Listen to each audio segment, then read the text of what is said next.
Ang kwentong ito ay hango sa totoong buhay. Karanasan ito ni Nardo. Taong 1931. Palanan, Isabela.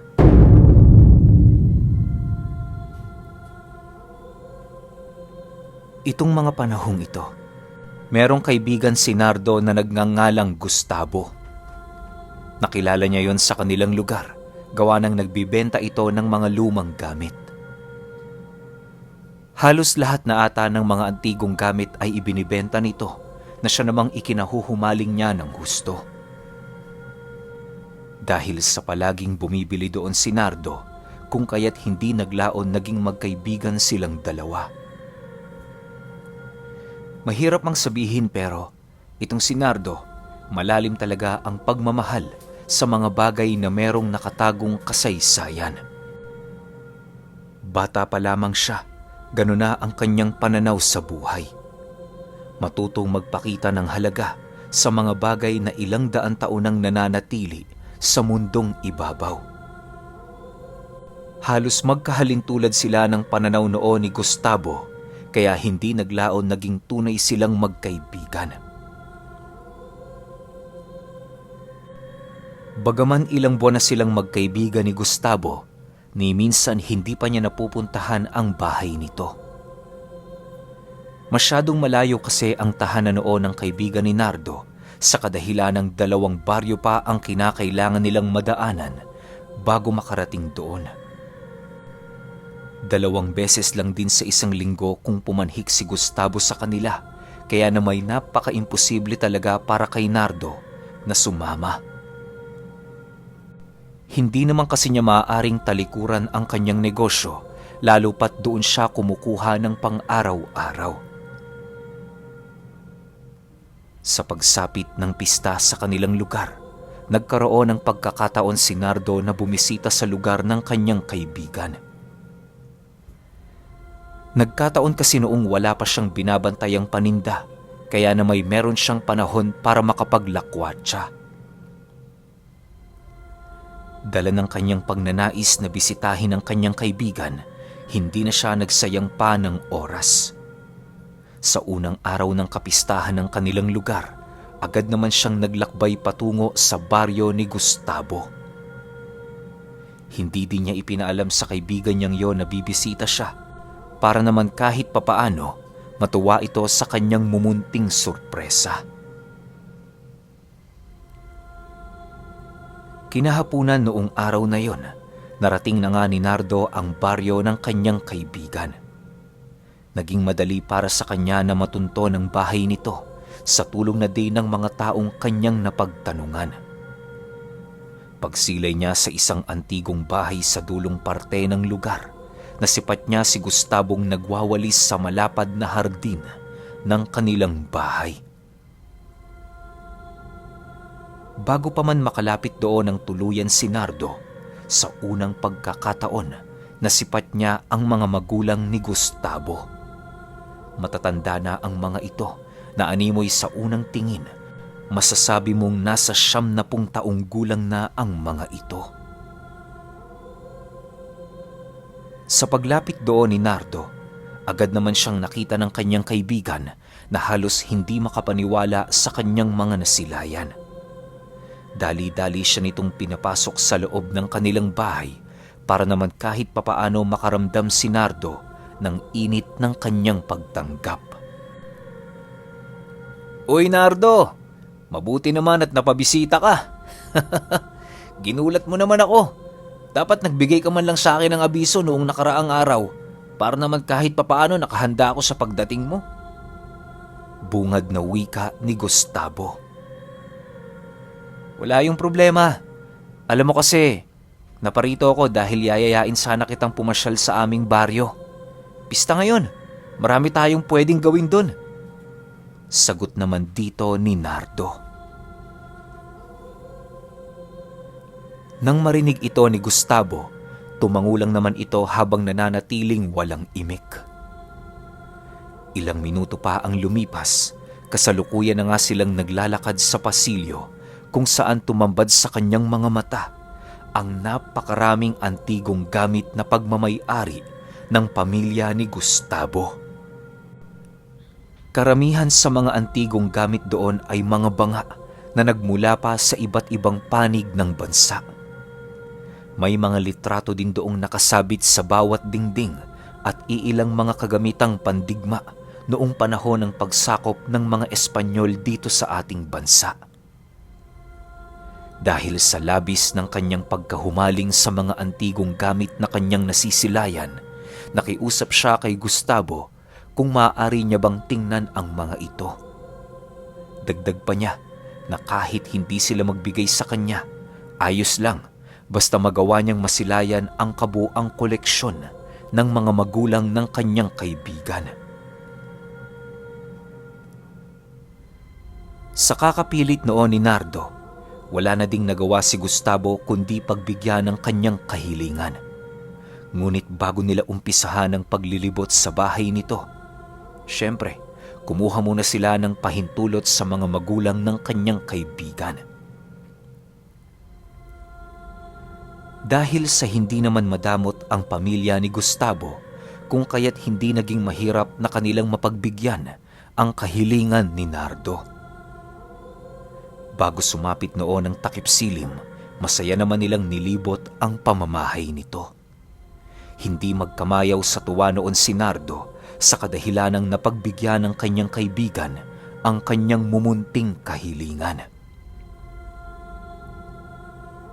Sa pagpasok nila sa silid ng mga magulang ni Gustavo, tumambad sa kanila ang mga larawan at mga libro na animoy na paglumaan na ng panahon. May mga nasipat din sila doong bangkay ng mga hayop na halos hindi niya mawari kung anong uri. Bagaman maraming nakakapagtakang bagay sa silid ng mga magulang ni Gustavo, iniwasan ni Nardong magtanong sa mga ito. Matapos ang kanilang paglilibot, agad din naman silang nagpaalam sa mga magulang ng kanyang kaibigan para makisiya sa pistang nagaganap sa kanilang lugar. Gustavo, hindi ka ba uuwi mamaya? Tanong ng ama nito. Hindi ho siguro, tay. Baka kila Nardo na lang muna ako makitulog. Sige ho, tay. Aalis na ho kami. Sagot naman dito ni Gustavo. Hindi pa man sila nakakalayo sa mga magulang nito, bigla naman silang natigilan nang tawagin sila ng ina ng kanyang kaibigan. Wala naman silang magagawa noon kundi lumapit at makinig sa kung anong ihahabili nito sa kanila. Nardo ang pangalan mo, hindi ba? Ikaw na ang bahala sa anak namin. Mag-iingat kayo doon. At kung maaari, umiwas kayo sa gulo. Makisaya lang kayo. Wala namang problema doon. Wika ng ama ni Gustavo pagharap doon ni Nardo. Dahil sa kinausap siya ng ama ng kanyang kaibigan, hindi naman siya noon nakasunod kay Gustavo. Pagpasok nito sa silid ng kanyang ina, ninais na lamang ni Nardo na maghintay sa lugar kung nasaan ang ama nito. Ilang minuto pa ang lumipas, lumabas naman si Gustavo na dala-dala ang 2 singsing na ibinigay ng ina nito. Matapos yan, hindi sila pinaalis ng bahay hanggat hindi nila nasusuot ang bagay na yon. Habang pinagmamasdan ito ni Gustavo, doon niya nasipat na ang disenyo ng singsing na ipinasuot sa kanila ay parabang hulma ng mga maliliit na buto ng hayop na hindi naman niya matukoy. Matapos ang mga pangyayaring yon, doon pa lamang sila nakaalis sa bahay ng kanyang kaibigan. Kahit napakadilim na ng buong paligid, nagpatuloy pa rin sila sa kanilang paglalakbay na parabang napakalapit lang ng lugar na kanilang pupuntahan. Gustavo, pupunta pa ba tayo? Parang masyado ng gabi para manood ng pista eh. Doon na lang kaya tayo sa bahay ninyo. May kasiyahan pa naman bukas eh. Nababahalang wika ni Nardo. Sa isip-isip niya noon, Nakakatakot nang dumaan sa kagubatan ng ganoong oras. Bukod sa silang dalawa lamang ang dumaraan roon, may mga bali-balita din siyang nasasagap ukol sa mga kakaibang nilalang na naninirahan sa lugar. Isa na dito ay ang mga aswang at mga balbal na nananalasa sa sementeryo. Bagaman hindi pa nakakasilay ng mga ganoong uri ng nilalang si Nardo, mariin siyang naniniwala sa mga ito. Anya, mas mabuti nang naniniwala sa mga ganoong bagay kesa naman maniniwala ka lang kapag huli na ang lahat. Dagdag pa niya, normal na sa kanilang pamilya na maniwala sa mga ganoong uri ng nilalang, lalo pat ang kanyang ama ay nakaranas na din ng mga kakaibang pakiramdam. Ilang minuto pa ang lumipas, nagawi na nga silang dalawa sa nyugan. Nag-iisa lang ang kabayong kanilang sinasakyan, kung kaya't naging maingat sila sa bawat daang kanilang tinatahak. Panay na din ang pagkumpas ni Nardo ng hawak-hawak niyang sulo sa iba't ibang direksyon upang tingnan ng mga nilalang na inaakala niyang nagmamasid sa kanilang paglalakbay. Maya-maya pa, bigla namang itinigil ni Gustavo ang pagpapalakad sa kabayo ni Nardo na siya namang labis niyang ikinagulat. Halos hindi niya sukat akalain noon na ititigil ng kanyang kaibigan sa gitna ng gubat ang kabayo nilang sinasakyan. Dala ng kanyang kuryosidad, agad naman niyang tinanong si Gustavo kung ano ang ginagawa nito. Gustavo, bakit? May problema ba? Halos hindi na magkamayaw ang kanyang kabang nararamdaman sa kadahilan ng purong kadiliman na ang kanyang nasisilayan sa kagubatan. Kung nagkataong wala silang dalang sulo, maaaring mamatay na sa takot si Nardo. Sa pagpapatuloy ng kanyang pakikiramdam sa kanyang kaibigan, nanatili naman itong tahimik sa kabila ng kanyang sinabi. Ilang minuto din ang pinuno nito sa pagmamasid hanggang sa dumating ang puntong nagwika ito ng, "Baba muna, Nardo. May hindi tama sa lugar na to eh." Dahil sa sinabi nito, nakaramdam naman siya ng kakaiba sa tono ng kanyang kaibigan. Hindi niya alam pero ang pakiramdam niya para siyang nagdududa sa salaysay nito. Ang ginawa noon ni Nardo, pinilit niyang manatili sa likod ng kabayo kahit ito may taliwas sa nais mangyari ni Gustavo. Dahil sa kanyang ginawa, ramdam naman niya ang galit ng kanyang kaibigan sa hindi malamang dahilan. Galit na galit itong nakatitig sa kanya na para bang gusto siya nitong saktan. Nang hindi na maatim ni Nardo ang kanyang nararamdaman, tapatan naman niyang kinumpronta ang kanyang kaibigan. Hanggat maaari, iniwasan niya noong magalit dito dahil baka maligaw sila sa napakadilim na gubat. "Bakit? Parang nais mo ako ditong iwan.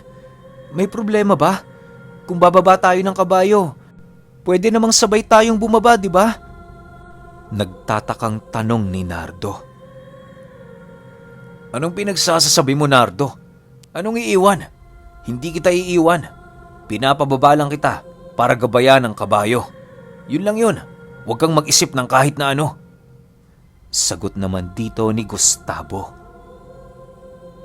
Nang marinig ito ni Nardo, nagtaka naman siya dahil papaano niyang gagabayan ng kabayo gayong wala itong tali. Alangan namang hawakan niya yun sa paa, di ba? Matapos ang kanilang hindi klarong pag-uusap, nagpasya si Nardo na hindi sumunod sa nais mangyari ng kanyang kaibigan. Ang ginawa nila noon, marahang nagpatuloy sa kanilang paglalakad habang pinakikiramdaman ng bawat isa. Maya-maya pa, muli na naman silang natigilan nang makarinig silang dalawa ng mga atungal sa kailaliman ng gubat. Ang kanilang pag-atungal na narinig noon, maihahalin tulad sa atungal ng isang mabangis na hayop na animoy malapit ng mamatay. Napakalakas nito at lubhang nakakatakot pakinggan.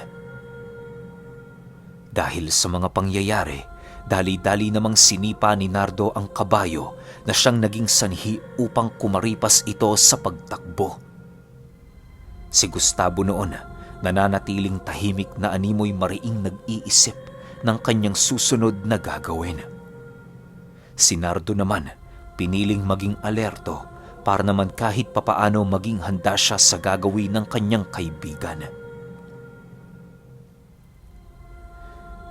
Sa pagsilay nila sa pangalawang baryong kanilang madaraanan, sa hindi malamang dahilan, doon na nga ginawa ni Gustavo ang kanyang madilim na plano. Tinulak niya noon si Nardo nang mapadaan sila sa matarik na parte ng daan. Mabuti na lang sa sapa nahulog si Nardo. Kung nagkataong sa mabatong parte siya nahulog sa kabayo, maaaring hindi na siya noon makatayo. Dahil sa pangyayaring yon, wala na siyang nagawa kundi ang kumaripas ng takbo patungong baryo.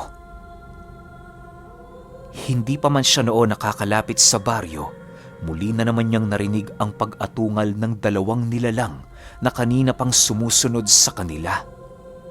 Si Gustavo naman noon, nananatiling nakasunod sa kanya habang dahan-dahang nanlilisik ang mga mata. Pagtalo ng kaibigan ni Nardo sa kanyang harapan, labis-labis naman ang kanyang kilabot na naramdaman sa kadahilanang kitang-kita niya noon ang pagmumukha ni Gustavo na dahan-dahang bumabaliktad. Yung noon nito, bumaba hanggang leeg at ang pisngi naman nito ay bumaliktad. Halos hindi na niya gaanong makilala ang kanyang kaibigan dahil sa pangit nitong pagmumuka. Nang masipat niyang dahan-dahan siya nitong pinaiikutan, agad naman siyang humanap ng paraan para makaalis sa lugar. Pag-akma niyang kakaripas na siya ng takbo, bigla naman siyang itinulak ni Gustavo at kasabay nito ang mabilisan nitong pag-unday ng kagat sa kanyang balikat. Halos mamatay-matay na sa kakasigaw noon si Nardo dahil sa ramdam na ramdam niya ang pagbaon ng matatalas nitong mga pangil. Gayunpaman, kahit nang hihina na ang kanyang katawan at nakakaramdam na siya ng labis na pagkaparalisa, pinilit niya pa ring ipagtanggol ang kanyang sarili sa tiyak na kapahamakan. Ilang minuto pa ang lumipas, nakakuha naman ng lakas si Nardo na iwaksi sa kanyang balikat si Gustavo. Nararamdaman niya na kasing pumulupot yon sa kanyang balikat, kaya na may wala siyang pagpipilian kundi ang lumusong sa tubig. Yun na lamang ang kanyang naisip na paraan para tuluyan siya nitong tantanan. Dahil sa kanyang ginawa, dali-dali naman niyang tinahak ang daan patungong baryo. Pagdating niya sa lugar, kitang-kita niya si Gustavo na naglalakad kasama ang dalawang malademonyong nilalang na nakabaliktad din ng ulo. Sa muling pagsilay niya sa mga ito, naramdaman naman niya ang paghigpit ng singsing at kasabay nito ang pagkaparalisa ng kalahati ng kanyang katawan. Halos hindi niya maigalaw noon ang kanyang kaliwang binti at kaliwang kamay, maging ang kanyang kaliwang parte ng pagmumuka. Gayunpaman, kahit nasa ganoong sitwasyon na si Gustavo, pinilit niya pa ring ipagpatuloy ang kanyang paglalakad. Panay na din ang kanyang ginagawang pagpapanalangin sa paniniwalang yon ang magsasalba sa kanya sa tiyak na kapahamakan. Maya-maya pa, narating na nga niya ang isang simbahan kung saan nakakita siya doon ng isang lalaking nakatingin sa kampana. Paglapit niya rito, agad naman siya doong humingi ng tulong ng walang pagdadalawang isip. Yun na lamang ang natitirang tsansa ni Nardo nang sa gayoy tuluyang makatakas sa kamay ni Gustavo. Manong, tulungan niyo ako. Merong humahabol sa akin. Wika ni Nardo paglapit niya sa lalaki. Matapos nitong marinig ang kanyang sinabi, dali-dali naman yung tumayo para tingnan ng mga nilalang na humahabol sa kanya. Labis naman noon ang pagkaawa ng lalaki kay Nardo, kung kaya't napilitan itong isantabi na muna ang kanyang mga ginagawa sa simbahan.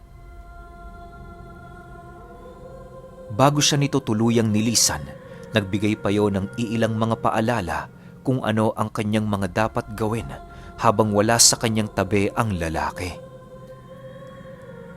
Kahit anong mangyari, Noy, dumito ka lang. Ano man ang marinig mo, wag mo itong gawing rason para lumayo. Naway itatak mo sa iyong puso na wala ng lugar na mas liligtas pa sa simbahang ito. Wika ng lalaki.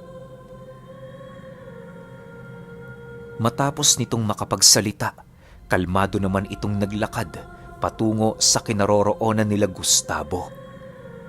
Si Nardo noon halos hindi na makagalaw sa kadahilan ng labis niyang iniinda ang pagkaparalisa ng kanyang buong katawan. Pagsilay niya noong hinabol ng lalaki ang tatlong nilalang, doon na siya nakaramdam ng pandidilim sa kanyang paningin. Maya-maya pa, tuluyan na ding kumalas sa kanyang katawan ng kanyang diwa dahil sa labis na pagod. Paggising niya noon, nadatnan niya ang kanyang sarili sa bahay ng lalaki na kanyang hiningian ng tulong. Wala na din sa kanyang kamay ang singsing na ibinigay ni Gustavo na siyang umuubos sa natitira niyang buhay.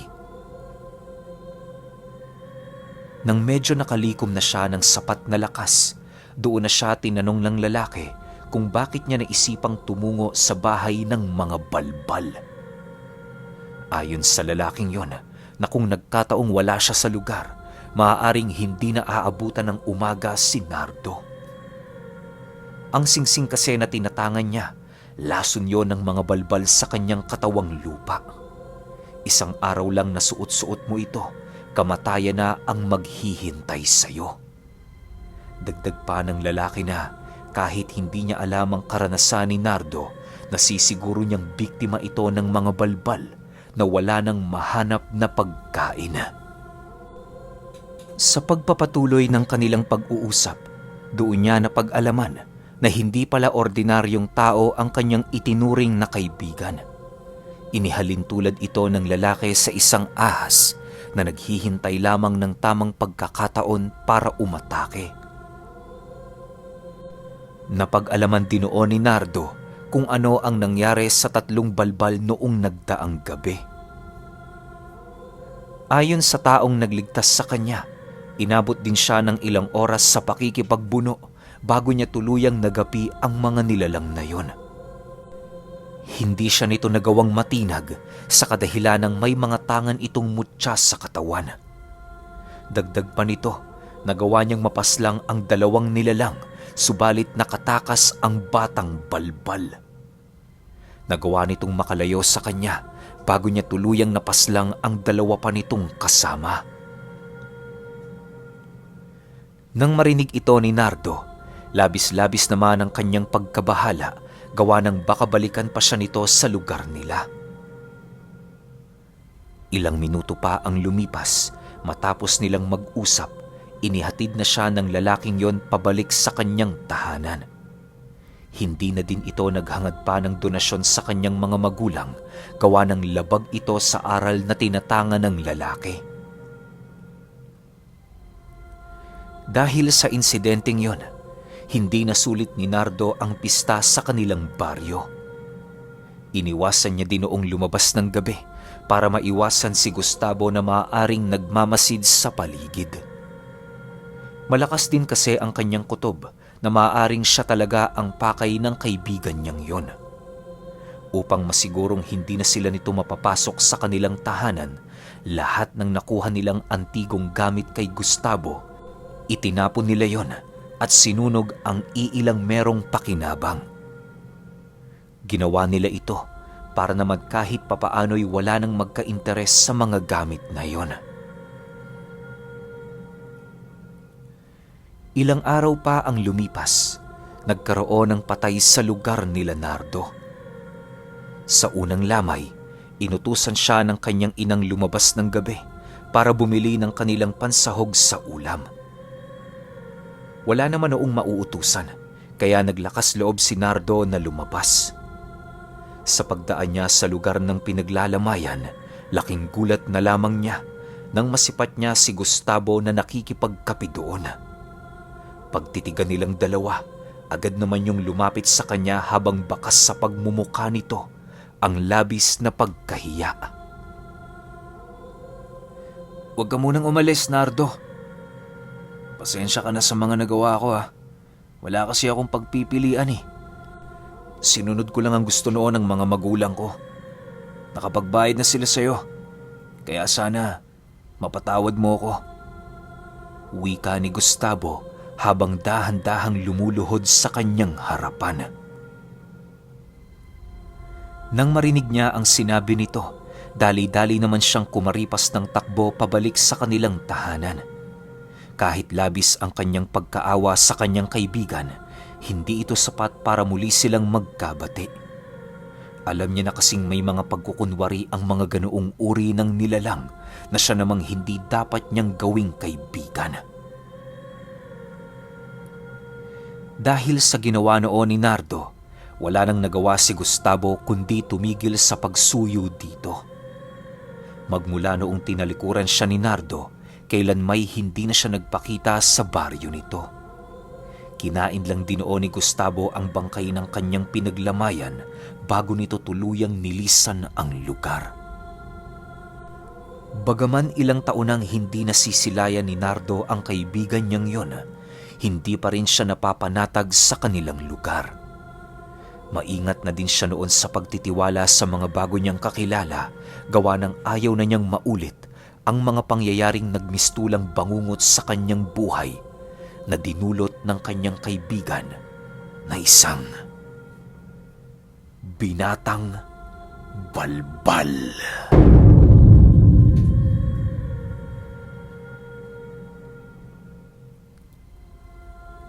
Okay, opinyon ko sa kwento.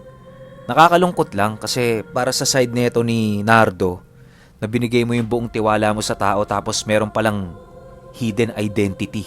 Hindi mo alam na isa pala tong balbal. Pero ang alam ko kasi kinakain ng balbal mga bangkay eh.